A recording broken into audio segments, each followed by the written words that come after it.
This thing on? Yeah, I think so. Well, good evening, folks. I hope you're having a good day. Now, I was in a bit of a rush to make this video, due to how fast the situation is developing in the Middle East, and the original schedule for the video was meant to be a few weeks after now, and it was a completely different topic. But this topic I just can't pass it up. I think it's an interesting topic to talk about. But so please don't judge the quality too harshly. We're still figuring that out. The audio quality, the video quality, we'll work on it.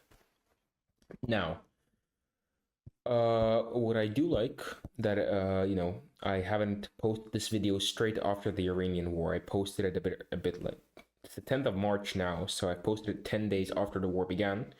It's giving me a real retrospect and giving me some time to properly analyze the situation and give you a more satisfying academic answer to why some things are happening the way they are and how the situation will continue most likely. Now, let's do a brief introduction to who I am. My name is George Sergiev. I am a 20-year-old Russian. I live in Cyprus, and I am an ex-international relations major. Currently, I am a law major in the University of Nicosia in Cyprus. Now, I myself, I'm a European federalist. I believe in European excellency and ability. Geopolitically, I apply myself to the school of realism. Now, I will give you a brief definition from the Stanford Encyclopedia of what the geopolitical school of realism is. Realism, also known as political realism, is a view of international politics that stresses its competitiveness and conflictual side. It is usually contrasted with idealism or liberalism, which tend to be more emphasized on cooperation. Realists consider the principal actors of the international stage to be states, which is true, which are concerned with their own security, act in pursuit of their own national interests, and struggle for power, which is something I very firmly believe. The negative side of realists is the emphasis on power and self-interest is often a skepticism regarding the relevance of ethical norms and relations between states, which is also true. I don't believe ethics hold a place in geopolitics. National policy is the realm of authority and law, whereas international politics is, they sometimes claim, is a sphere without justice, characterized by active or potential conflicts among states, where ethical standards do not apply. Once again, couldn't be more true. I believe in the rule of law. I believe in the state's authority within the borders of the state. However, I believe that the international system operates more on an anarchical system than on a cooperative one, which is why you will find in a lot of my analysis, I rarely speak on the question of ethics or morality, and I rarely rely or base myself on international law because I have very little faith in it. All right. Now, something you should know about me as well is I do not affiliate myself with the right or the left. I consider myself an independent, where I take policies from both sides of the aisle. I am, however, a libertarian. The primary reason for being libertarian is I believe in less government intervention in our lives, and I believe in unrestricted freedom of speech. And I have a love for Western civilization, Western European American history, and philosophy. Someone I want to thank for getting me into political commentary would be Bill Maher. Bill Maher is an American comedian / political commentator. He's been doing this for about 40 years now, I think. He has an HBO show called Real Time with Bill Maher, and I watch every episode. I don't agree with Bill on everything because, I think it's completely normal to disagree. But where I do respect him is that he never gets radicalized. With the amount of polarization we're having right now and how everyone is choosing a side and everyone is going further right or further left, Bill stays where he is and where he was 40 years ago, changing his views very little. He consistently critiques both the Democrats and the Republicans, despite himself being an endorser of the Democratic Party, which tells you quite a bit. Something that Bill makes me admire within him as well is the fact that the guy, despite having, and I quote, years and years of beef with the current president, President Trump, the beef was pretty bad. They went from fighting, hurling insults at each other over national television, down to court cases. I'll put a court case over here that they had. Despite all that, a year ago, when Trump invited Bill to have dinner at the White House, Bill went, and surprisingly, the two men had a completely civil dinner. They laid out their political disagreements, the fundamental ones, and continued from there. They had a great dinner. They joked, they talked. President Trump went as far as to ask Bill for advice on the Iranian situation. Now, this was before Trump had determined his stance on Iran. This was before the war and before the B-2 bombings of 2025. So, and for Trump or any president to ask you for advice, I think it shows that you're an intellectual, it shows that you're smart, and it shows that the person is willing to listen to someone on the opposite side of the aisle. And this really puts into perspective how other people of different political orientations interact, specifically among us, the normal people. These two people have some form of real political power, real influence, and they act like completely civilized.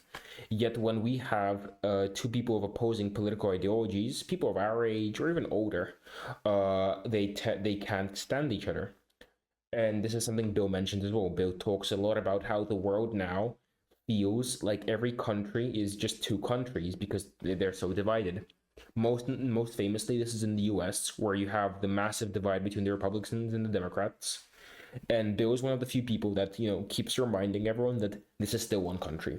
And the real people who should be running the world are moderate, level-headed, pragmatic individuals who understand the necessity of change, who understand the necessity of pragmatism, and people who understand that compromise is the key to solving political discourse. Now, finally, something I want to say, Eurofront is an idea that, once again, I got from Bill Maher. The guy believes in not unrestricted, but very close to unrestricted freedom of speech. I believe in absolute freedom of speech. And I like the idea of platforming my political analysis, my political beliefs, my opinions on a platform and showing it to people. Now, you have to understand that not everyone who's watching this will agree with me, and that's fine. Disagreements are completely natural. What I do want from you is, if you are watching this and you disagree, you remain respectful. You have the full right to comment or to openly disagree with me. You can call me an idiot for all I care. All I ask that you respect my freedom of speech and I respect yours. Last thing, before we get into the actual situation, I will be streaming and posting these types of long-form content on YouTube and Rumble. We will be posting short-form content on places like Instagram and TikTok, and we've set up an official Twitter. Short-form content is a necessity because, unfortunately, the current generation has a brain attention span of 3 seconds. So if you're actually watching this, the long-form content, I applaud you. Now, YouTube is a big maybe, because I don't see eye to eye with YouTube ad policies. I believe it is blatant exploitation. Most people use an ad blocker these days. I also disagree with YouTube's view on political correctness, where if you say something that does not follow a specific agenda or something politically incorrect, YouTube either takes away your monetization or shadow bans you. Now, something to note, this program, I have no interest of monetizing it as of right now. This is just a way for me to voice my opinions and bring up my analyses on situations. So you could see it more as a passion project. Now, with further ado, let's get into the actual Iranian situation in the Middle East.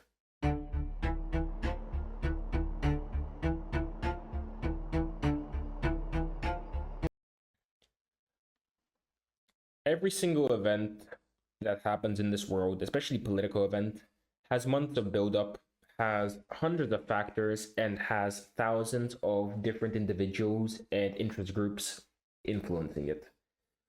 everyone contributes to an event happening in a way. Now, I would like to delve deeper into how this works eventually, with how you can never really boil an event down to a specific situation or a specific event that happened. So, what a lot of people do with the Iranian war, we'll see in a future episode, is how they boil this all down to one factor. I think that's very wrong, and I'd like to cover it and explain that that's not how politics works. However, this would make up a whole other episode because it's way too big of a topic to cover today. Now, I would still like to give a brief explanation to why and what the main factors of the Iranian war are in an academic sense. Now, first of all, the first thing we'll talk about is strategic aims of the war. It is within U.S. national strategic interest to do this war, and I'll explain why. The Middle East is a very important region for the US. It has massive oil reserves, which the US consistently buys, and it's home to two very strategic locations, those being the Hormuz Strait and the Suez Canal, two arteries of global trade. The US has consistently built relations with countries like Bahrain, the Emirates, Saudi Arabia, Israel, in order to maintain kind of a influence in the region, you can say, and has done so successfully. They have also been doing so in order to keep Russian and Chinese influence out of the region. So, now, since 1979, when the Shia extremist Ayatollah regime rose in Iran, it has consistently antagonized the US. It has been backing the Iraq regime following the Saddam War, which is a basically client state of Iran in a sense. It helped Russia stabilize the Assad regime before its subsequent fall in 2025 December, I believe. 2024 December. And it was also responsible for funding ISIS, Hezbollah, Hamas, and Al Qaeda, all terrorist organizations and Islamic fundamentalist organizations. Iran is also attributed to being the mastermind behind the October 7th attacks in 2023, which is a fair statement. On top of all that, Iran has, for years and years now, been openly pursuing nuclear weapons. Now, this doesn't alarm just the US. This is a bit past US strategic reason. This is more towards global security and global stability. And not only the US, but almost everyone was concerned with an unstable regime like Iran acquiring nuclear weapons, because that could still spell disaster, not only for the region, but for the entire world. Even its allies of Russia and China were very careful about lending Iran tech to develop nuclear weapons, which, in my opinion, says a lot. This left the US and its ally of Israel, who we'll talk about later, in a sort of Cold War within the Middle East between them and Iran. This, of course, bled into the larger Cold War of the Russia-Chinese bloc versus the United States. In which Iran was extremely crucial it was a crucial partner for Beijing and Moscow. Why is that? Because Iran was their primary way of checking United States influence in the region, and their primary way of showing Russian and Chinese influence in the region. Now, it was also a crucial supplier for drones for Russia in the Ukrainian war, and it is a crucial supplier of oil for China, including, of course, before this it was also Venezuela, and now it is also Russia. Now, since 1979 and the Ayatollah regime's ascension, it has survived 9 US presidencies and administrations. One of those before being the Trump administration, the previous one. The US approach to the region, the Middle East, has been rooted into soft power, in which it used economic power to attempt to force Iran to back off on specific interests. However, as we've seen, soft power of the United States is on the way out. We're seeing this in South America. We're seeing this in Africa. United States companies are being outcompeted on the markets, and they're trying to play catch up to the Chinese, which is a big issue for the US. The U.S. under the Trump administration following their election tried to force Iran into either a negotiated deal or to back off their nuclear program with a very limited use of hard force with the B-2 bombings, which failed to do anything besides damaging the Iranian enrichment facilities.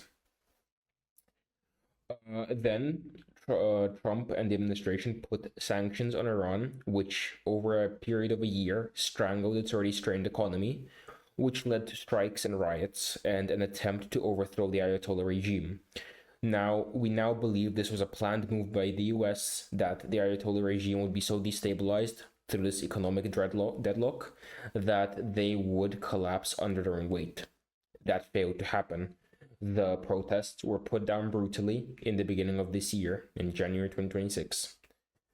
And this gave the US the signal that the only real option to dealing with Iran would be through the use of hard power and military intervention. Now, that is a timeline of why it happened. However, we cannot say that that is the only factor that applied to the war. As a matter of fact, there are others. A very famous factor would be the military-industrial complex within the United States, which very often advocates for war, specifically for the increase of money of their stock and the increase of earnings, which happens during warfare. And since most U.S. policymakers on both sides of the aisle hold massive stakes in the military-industrial complex, they just so happen to support these wars. Now, the most famous from these would be Palantir, the US data system protocols, which basically connects the entire US military through a centralized data system, connecting them to satellites, connecting everything. It was also recently called for being a massive security state in its own way, operating independently from the US, basically a surveillance state. Its CEO, Peter Thiel, had very oftenly advocated for intervention in Iran, and this is something that would definitely led to the situation. Another factor, which people attempt to overlook, is the United States military itself. The U.S. military has been very open about warfare being beneficial for the U.S. because in this, the U.S. is able to gather battle data. The 21st century has just started. We're 2026 only. We're a quarter of the way there. And battle data is what the US High Command believes will be the difference between them, China, and Russia. So for the US to acquire battle data from Iran, a mountainous country with very difficult terrain, not only would it learn how the US military can manage that terrain, how it can stand up to Russia and China in that terrain, but it would also learn of how warfare in the Middle East would look now that we've developed this new warfare with the drones and the electronic warfare. So the US understands that you can't buy this data with money, and one of the only ways to get it is through war. Now, the final factor, which is very important, would be Israeli influence in the US government. While it cannot be denied that Israel is a crucial partner and a great ally of the US in the region, as it stands as the bastion of US power in the Middle East. It is the only country that is 100% reliable for the US. It is clear even to the most hardline Zionist lobbyists that despite all this, the current administration has taken a very, very strong pro-Israel, pro-intervention stance against Iran. This is obviously due to Zionist pro-Israel lobbying within Congress, but it is also obviously to the fact that a lot of the GOP members within the current administration and a lot of policymakers in the US in general are currently being funded by AIPAC, which is an Israeli agency, which causes them to advocate for war against Iran, which obviously played in this massive shift of policy.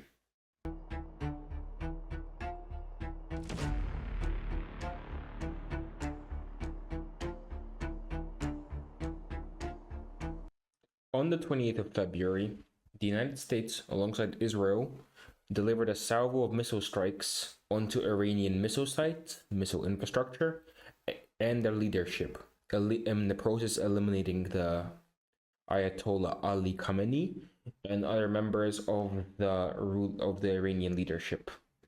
Over the next week, we've seen the US gradually increase the pressure onto Iran by targeting its naval capabilities, fuel deposits, and fuel refineries.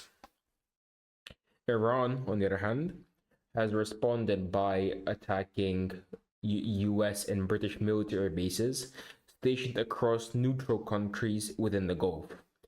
Famously, countries like the Arab Emirates, Bahrain, and Cyprus were hit by Iranian missiles. Now, we will talk about Cyprus in another video, probably next one, but the other countries are very noteworthy. Now, as of the day of filming this, March 10th, the Iranian leadership elected a new Ayatollah, Mojtaba Khamenei, the son of the late Ali Khamenei.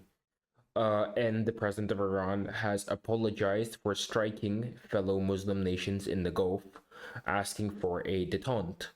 This detente, however, does not apply towards the United States.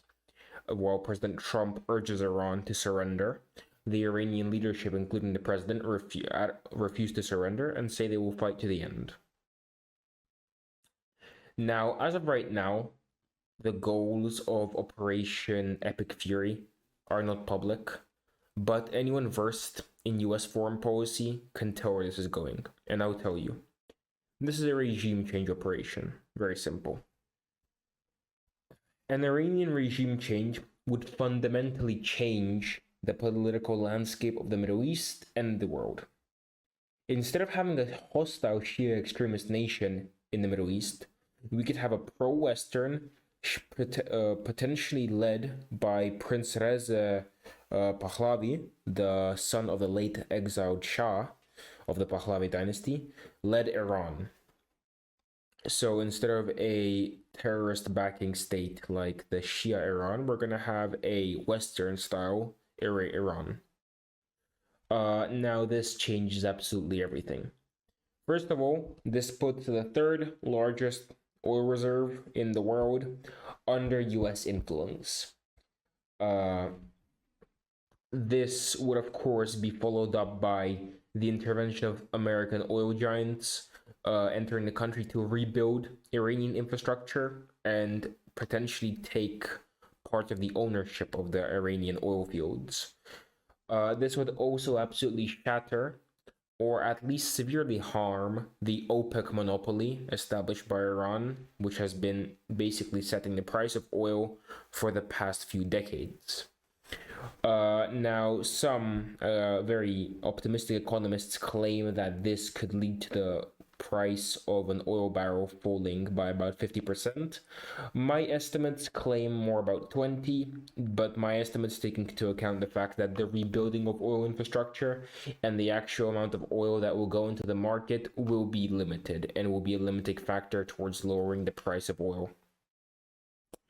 Additionally, this also served to destroy China's second largest oil supplier. The first was Russia, still is.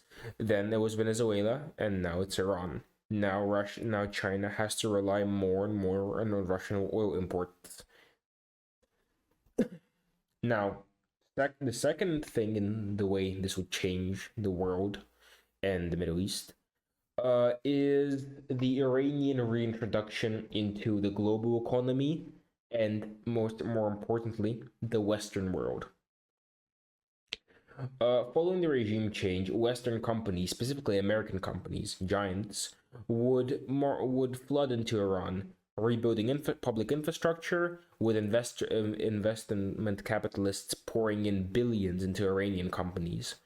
This, in a few decades, would result in the fact that due to the subsidized economic growth by American capital, almost every Iranian company would have multiple or at least one American sitting at the board of executives, giving the US very, very strong leverage over the country's economic state. Finally, we would obviously see US security guarantees and military bases set up across Iran. If the Iranian regime change did go through, the US would set up military bases and guaranteed security for the reason of protecting its ally and ensuring its borders are not violated. This would basically spell checkmate for Russia and China in the region, as they would be basically forced out with no other power willing to host their bases and their soldiers. So if I could give a overall analysis of what I just said, what Trump started in Iran isn't a short-term intervention. It's a multi-decade project which won't be finished by the time Trump is in office, definitely. Which is meant to ensure absolute U.S. dominance in the Middle East and absolute defeat of China and Russia in the Middle East, securing one of the world's most important regions for America.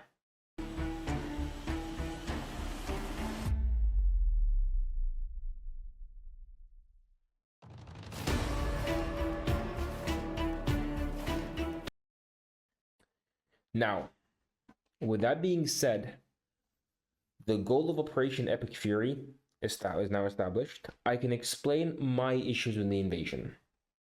Right now, the executive branch of the US government, who is in charge of the war, is split into two factions. On one side, you have the US military, the ones doing the actual fighting, with US commanders at the helm. On the other side, we have the administrative government and the cabinet, which includes the president and his closest advisors. So Trump, Marco Rubio, J.D. Vance. Now, the U.S. military can conduct these operations without worrying about domestic political stipulations. The administrative government can't. You see, the U.S. is, well, the US is on its way to a midterm election in November of this year. And if US political analysts are to be believed, we are in for a blue wave, which could easily destroy the slim Republican majority in Congress, which would put Trump's power at a serious limit, and potentially more be the catalyst for a potential Democratic victory in the 2028 general elections. This puts Trump into a complicated political situation, because on one hand, the war in Iran has become a strategic necessity, as we spoke, and has to end. But on the other hand, a proper deployment of United States troops to end the war would put the administration in a very unpopular state, and the administration as of right now is already very unpopular, and this could potentially eliminate their last basis of support, because you are sending young American boys into a mountainous, rugged country, armed to the teeth for guerrilla warfare. And in the worst case scenario, what's going to happen is there's going to be catastrophic casualties for the US, but Iran will be taken.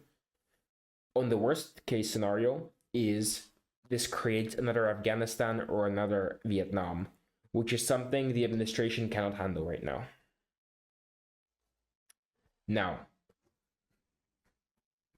Trump and his administration have come to a compromise with the military. As of today, the 10th of March, the military has yet to be given authority to conduct a proper land invasion. Therefore, no army has been deployed. They're relying on missile strikes and naval blockade. And the hope is that with enough cripplement of the Iranian missile infrastructure and crippling the central authority of the Ayatollah enough, the approximately 70 to 80% of the Iranian population, which openly opposes the regime, rises up in a second wave of protest and eliminate the regime. Now, this is where I can address my issue with the plan. But of course, I have to inform you that I am in no way, shape, or form a military analyst, and I do not possess any form of education or diploma in national security. So please do take everything I say right now with a little grain of salt. Now I can address my issues. The Iranian strikes failed for a reason. You see, Iran is a very mountainous country, and the population centers like Tehran, Tabriz, the Fars region is very spread out. So any form of cooperation or organization between protesters is very difficult.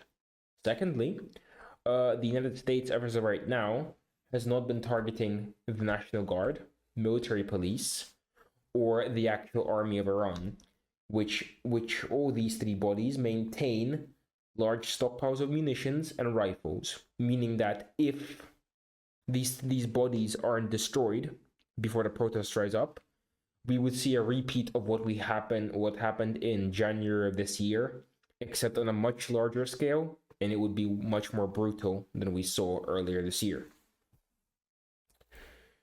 So, if you say if protests are impossible, what could happen? Now, I am a firm believer that this is where the United States, after necessary precautions, sends in an occupation force. All right, the United States troops must land in Iran, must provide a full occupation of the nation with the pacification and disarmament of the civilian base, the securing of the borders, and the securing of the major population centers. If America doesn't do this, and it after some time backs off, it does its missile, it killed Khamenei, it decides, we're gonna back off. This could be disastrous in so many ways for United States foreign policy. Firstly, this would be a retreat unlike any other. This would be worse than Vietnam.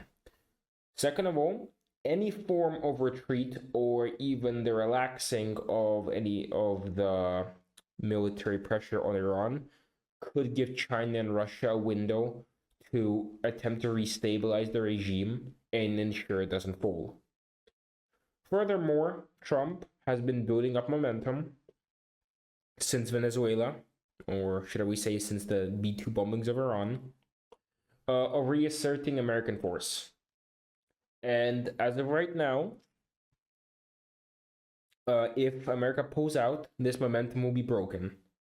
And the countries such as Canada, which have already been drifting towards China, will continue to align themselves with China, meaning that in the long run, the US will establish a status quo which does not benefit it in any way. Now, I think that's a decent explanation to why a retreat now would be an absolute diplomatic catastrophe for the US, and it must be avoided at all costs. However, as I said before, my opinion means very little. So perhaps the United States military, following some more intensive strikes, does collapse the regime and protesters do manage to overthrow it. Or perhaps the United States is just attempting to destroy as much of the Iranian military as possible before sending in the necessary units to occupy the country. The truth is, we'll never know. All we have to do is watch and find out and observe. Now, that is it for today. I want to thank you for watching this episode of Eurofront, our very first, with many more hopefully to come. I would like you all to stay safe, stay close to your loved ones, and remember not to panic and simply observe what is going on. And I wish you all a great evening.